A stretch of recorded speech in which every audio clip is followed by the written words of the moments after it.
ക്ഷമിക്കണം, ഇത് നിങ്ങൾ കാത്തിരുന്ന വീഡിയോ തന്നെയാണ്. ലോകമെമ്പാടുമുള്ള എല്ലാ മലയാളികൾക്കും നമസ്കാരം. ഞാൻ RJ അഞ്ജലി. എനിക്ക് എപ്പോഴും നിങ്ങളോട് സംസാരിക്കാൻ കൊതിയാണ്. എത്ര സംസാരിച്ചാലും തീരാത്ത അത്ര സ്നേഹം മനസ്സിൽ സൂക്ഷിക്കുന്ന ആളാണ്. കഴിഞ്ഞ ദിവസം എന്റെ പേജിലൂടെ ഒരു പ്രാങ്ക് വീഡിയോ ഞാൻ പബ്ലിഷ് ചെയ്തിട്ടുണ്ടായിരുന്നു. Hi guys, welcome to Amiya അൺഫിൽറ്റർഡ്.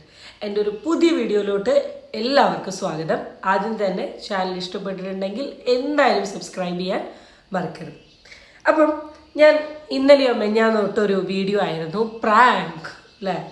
Prank പൊതുവേ എല്ലാവർക്കും കാണാൻ ഇഷ്ടമാണ്. ലോങ് വീഡിയോസിലാണെങ്കിലും ഷോർട്ട് വീഡിയോസിലാണെങ്കിലും പ്രാങ്ക് വീഡിയോസ് കണ്ടിട്ടുണ്ട് ഓട്ടോമാറ്റിക്കലി നമ്മളെല്ലാം നോക്കും. പക്ഷേ അതിനൊരു പരിധി ഉണ്ട്. ഇപ്പം പരിധി വിട്ട ഒരു പ്രാങ്ക് വീഡിയോ ആയിരുന്നു നമ്മളുടെ അന്നത്തെ വിഷയം. അറിയാലോ, RJ അഞ്ജലിയും ആളുടെ സുഹൃത്തും കൂടെ ഒരു മെഹന്തി ആർട്ടിസ്റ്റിനെ വിളിച്ചിട്ട് സ്ഥലത്ത് മെഹന്തി ഇട്ട് തരുമോ എന്ന് ചോദിച്ചു. അത് പിന്നെ ഒരു വിഷയമായി. പെട്ടെന്ന് തന്നെ കുറേ നെഗറ്റീവ് കമൻസ് വന്നു. കുറേ ആൾക്കാർ അതിൻ്റെ വീഡിയോ ചെയ്തിട്ടുണ്ടെങ്കിലും ഇവരാദ്യമൊന്നും വലിയ രീതിയിൽ അവരുടെ തെറ്റ് അക്സെപ്റ്റ് ഒന്നും ചെയ്തിട്ടില്ല. നിങ്ങൾക്ക് ഇവിടെ ഒരു ട്രോള് ഒക്കെ അവരവരുടെ ഫീഡ്സിൽ ഷെയർ ചെയ്തിരുന്നു, കാണാൻ പറ്റും. ഇതൊക്കെയാണ് ഷെയർ ചെയ്തത്. പിന്നെ ആദ്യം ഇവർ 2-3 പോസ്റ്റൊക്കെ ഇട്ടെങ്കിലും ഞാൻ വളരെ വ്യക്തമായിട്ട് പറഞ്ഞു, തൻ്റെ മിസ്റ്റേക്ക് അക്സെപ്റ്റ് ചെയ്ത രീതിയിലുള്ള ഒരു പോസ്റ്റ് കാര്യങ്ങളൊന്നും ഇട്ടിരുന്നില്ല.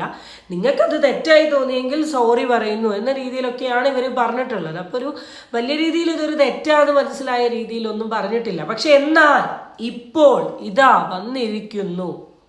എന്തുമായിട്ട്? ചെറിയ രീതിയിലുള്ളൊരു സോറി വീഡിയോ ആയിട്ട്. ഭയങ്കര അടിപൊളി സോറി വീഡിയോ ആണ് ഇത് കേട്ടോ. കാരണം എന്താ പറയുക, വാക്കുകൾ കൊണ്ട് അമ്മാനമാടിയൊരു സോറി വീഡിയോ. നമുക്ക് ആദ്യം തന്നെ വീഡിയോ എന്താന്ന് കാണാം. ക്ഷമിക്കണം, ഇത് നിങ്ങൾ കാത്തിരുന്ന വീഡിയോ തന്നെയാണ്. ലോകമെമ്പാടുമുള്ള എല്ലാ മലയാളികൾക്കും നമസ്കാരം. ഞാൻ RJ അഞ്ജലി. എനിക്ക് എപ്പോഴും നിങ്ങളോട് സംസാരിക്കാൻ കൊതിയാണ്. എത്ര സംസാരിച്ചാലും തീരാത്ത അത്ര സ്നേഹം മനസ്സിൽ സൂക്ഷിക്കുന്ന ആളാണ്. കഴിഞ്ഞ ദിവസം എന്റെ പേജിലൂടെ ഒരു പ്രാങ്ക് വീഡിയോ ഞാൻ പബ്ലിഷ് ചെയ്തിട്ടുണ്ടായിരുന്നു. അതിൽ ഞാൻ അങ്ങനെ ഉദ്ദേശിച്ചിരുന്നില്ല, ഞാൻ ഇങ്ങനെ ഉദ്ദേശിച്ചിരുന്നില്ല എന്ന് പറയുന്നതിൽ ഈ ഒരു സാഹചര്യത്തിൽ യാതൊരുവിധ അർത്ഥവുമില്ല എന്ന് ഞാൻ മനസ്സിലാക്കുകയാണ്. ഭയങ്കര വാക്ചാരുദ്യത്തിൽ സംസാരിക്കുന്നു അല്ലേ? ശരിക്കും പറഞ്ഞാൽ വലിയ കഴിവ് തന്നെയാണ് കേട്ടോ. ഞാൻ സമ്മതിക്കുന്നു. കാരണം ഞാൻ തന്നെ ഒരു വീഡിയോ എടുക്കുന്ന സമയത്ത് എൻ്റെ കയ്യിൽ നിന്ന് ചില മലയാളം വാക്കുകളൊക്കെ നല്ല രീതിയിൽ പാളിപ്പാളി പോകലുണ്ട്. അപ്പം ആൾ പറഞ്ഞ ഒരു സാധനം എനിക്ക് ഇഷ്ടപ്പെട്ടു. ഞാൻ അതാണ് ഉദ്ദേശിച്ചത്, ഞാൻ ഇതാണ് ഉദ്ദേശിച്ചത്, അങ്ങനെയല്ല ഇങ്ങനെയല്ല എന്നൊന്നും ഞാൻ പറയുന്നില്ല. പറയണ്ട, പറഞ്ഞിട്ട് ഒരു കാര്യമില്ല. ആരും എടുക്കൂല. അപ്പം പിന്നെ വെറുതെ അങ്ങനെ പറഞ്ഞിട്ട് എന്തില്ല, കാര്യമില്ല. അതെന്തായാലും നന്നായി. ലോകമെമ്പാടുമുള്ള ആൾക്കാർ നിങ്ങളുടെ ഒരു ഇതിന് വേണ്ടി കാത്തിരുന്നോന്ന് അറിയില്ല. കാരണം നിങ്ങൾ ഓൾറെഡി പോസ്റ്റിൽ കൂടിയൊക്കെ പറഞ്ഞു, നിങ്ങൾക്ക് തോന്നിയെങ്കിൽ ഐ ആം സോറി എന്നൊക്കെ രീതിയിൽ പറഞ്ഞു. പിന്നെ പെട്ടെന്ന് എന്താണ് നിങ്ങൾ വന്നിങ്ങനെ വീഡിയോ ആയിട്ട് ഇട്ടേ എന്ന് എനിക്കറിയില്ല. കാരണം 2-3 ദിവസമായി ഈ വിഷയം ഇങ്ങനെ ഒരു ടോപ്പിക്കായി മാറിയിട്ട്. പിന്നെ പെട്ടെന്ന് എന്താണ് അറിയില്ല, നോക്കാം. ഞാൻ അങ്ങനെ ഉദ്ദേശിച്ചില്ല എങ്കിൽ കൂടി ആ വാക്ക് പൊതുസമൂഹത്തെ മുറിവേൽപ്പിച്ചു എന്ന് മനസ്സിലാക്കുന്നത് കൊണ്ട് തന്നെ എല്ലാ പ്രിയപ്പെട്ടവരോടും നിരുപാധികം ക്ഷമ ചോദിക്കുകയാണ്. ഇതാണ് ഒരു ക്ഷമാപണം. നമ്മൾ ചെയ്ത തെറ്റ് ന്യായീകരിക്കാണ്ട് അത് സ്വന്തം മനസ്സുകൊണ്ട് സമ്മതിച്ചുകൊണ്ട് പറയുന്നതിനെയാണ് നമ്മൾ എന്തെന്ന് പറയുക, ക്ഷമ എന്ന് പറയാം. ഞാൻ ഈ വീഡിയോ ആൾ പറഞ്ഞ രീതി അതിനൊന്നുമല്ല പറയുന്നത് കേട്ടോ. ശരിക്കും പറഞ്ഞാൽ ഞാൻ ഞെട്ടിപ്പോയി.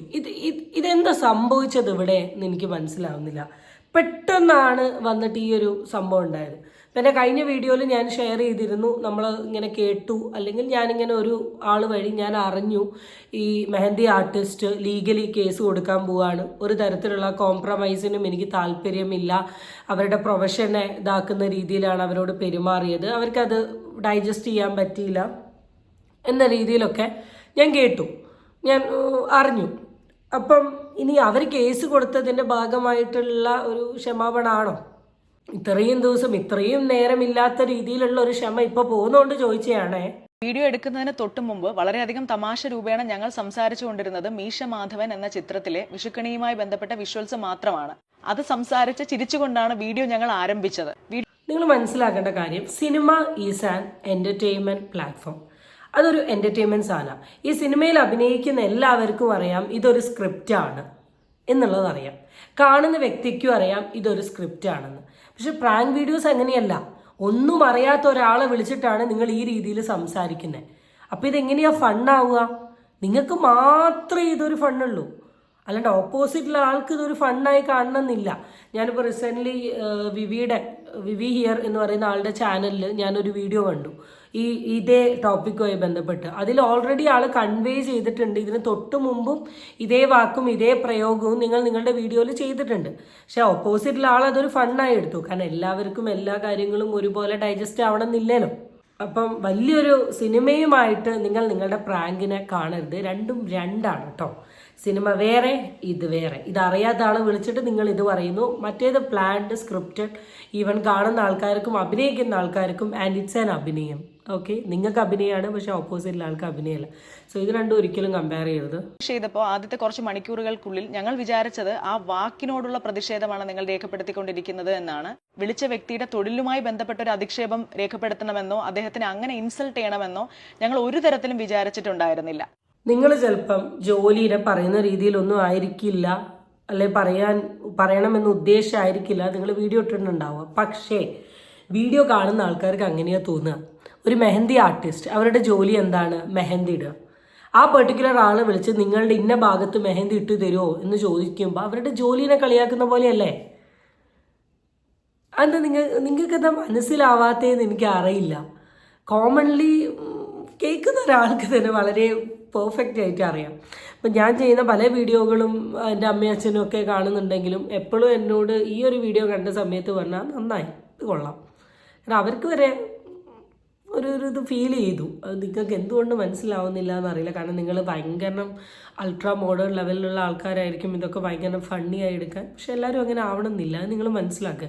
എല്ലാവർക്കും നിങ്ങളുടെ അതേ വേവ് ലെങ്ത് അല്ല ഇതൊക്കെ തമാശയായി സ്വീകരിക്കാൻ. റാങ്ക് സ്റ്റാറിലേക്ക് യാതൊരുവിധ ബന്ധവും ഇല്ലാത്തൊരു വ്യക്തിയെ റാൻഡമായി വിളിക്കുകയല്ല, ഗൂഗിൾ ഫോം വഴി രജിസ്റ്റർ ചെയ്തവരിൽ നിന്ന് മാത്രമാണ് വിളിക്കേണ്ട ആൾക്കാരെ ചൂസ് ചെയ്യുന്നത്. വിളിക്കുന്ന വ്യക്തിയുടെ പേരോ ഐഡന്റിറ്റിയോ യാതൊരു കാരണവശാലും ഈ സാഹചര്യത്തിലേതുപോലെ തന്നെ പബ്ലിഷ് ചെയ്യാൻ ശ്രമിക്കാതിരിക്കുകയും ചെയ്യും. ഇവിടെ യാതൊരുവിധ ന്യായീകരണങ്ങൾക്കും പ്രസക്തിയില്ല എന്ന തിരിച്ചറിവിൽ നിന്നുകൊണ്ട് തന്നെ ഇത്തരത്തിലുള്ള മിസ്റ്റേക്കുകൾ എൻ്റെ ഭാഗത്ത് നിന്ന് ഇനിമേൽ വരാതിരിക്കാൻ പൂർണ്ണമായിട്ടുള്ള ഒരു പരിശ്രമം ഉണ്ടാകും എന്ന് ഉറപ്പ് നൽകുകയാണ്. തെറ്റ് ചൂണ്ടിക്കാണിച്ച, എന്നെ തിരുത്താൻ ശ്രമിച്ച എല്ലാ പ്രിയപ്പെട്ടവർക്കും ഹൃദയത്തിന്റെ ഭാഷയിൽ നന്ദി. ഓ മൈ ഗോഡ്, ഭയങ്കര അടിപൊളിയായിട്ടുള്ള ഒരു മാപ്പ് സാധനമായിരുന്നു. ഇതേ സെയിം സാധനമല്ലേ കുറച്ച് മുമ്പ് ചെയ്തിട്ടുണ്ടെങ്കിൽ ഇത്ര വലിയ വിഷയത്തിലോട്ട് ഇത് പോവില്ലായിരുന്നു. സത്യസന്ധമായി പറയാം, ഇത്ര വലിയ വിഷയത്തിലോട്ട് ഇത് പോവില്ലായിരുന്നു. എല്ലാത്തിനും അതിൻ്റെതായ ഒരു ടൈം ഉണ്ട് ദാസ എന്ന് പറയുന്നത് സത്യമാണ്. എനിക്ക് 100ൽ ഒരു 99.9% ഷുവറാണ് ഇത് ലീഗലി ഒരു കേസായിട്ട് മൂവ് ചെയ്തിട്ടുണ്ട്. 100% ഷുവറാണ് ഇത് ലീഗലി ഒരു കേസായിട്ട് മൂവ് ചെയ്തിട്ടുണ്ട്. ഇതുമായി ബന്ധപ്പെട്ടിട്ട് സംസാരവും കാര്യങ്ങളൊക്കെ നടന്നിട്ടുണ്ട്. അതിൻ്റെ ഒരു റിഫ്ലക്ഷൻ എന്ന നിലയിൽ നിങ്ങൾ വന്ന് ചെയ്യുന്ന ഒരു വീഡിയോ ആണ്.